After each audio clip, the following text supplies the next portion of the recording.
Değerli izləyicilər, videonu bəyənib kanala abunə olun ki, hər kəs son xəbərlərdən anında məlumatlansın.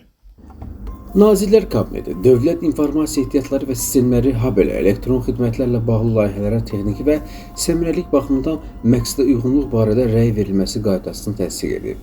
Xəbər verilir ki, bununla bağlı Baş nazir Əli Əsədov yeni qərar imzalayıb. Qərara əsasən, qayda informasiyalaşdırma və informasiyanın mühafizəsi haqqında qanuna uyğun hazırlanıb.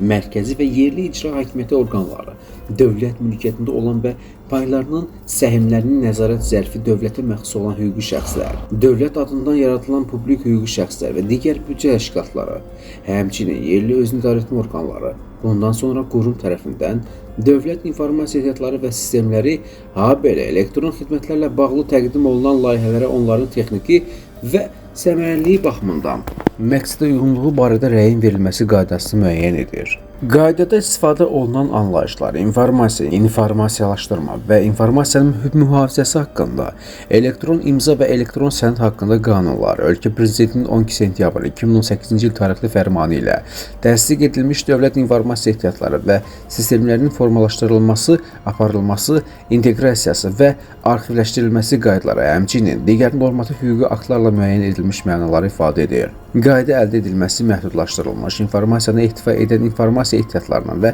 sistemlərinə, habelə kritik informasiya infrastrukturu obyektlərinə həmin sahələri tənzimləyən normativ hüquqi aktlara uyğun olaraq tətbiq edilir.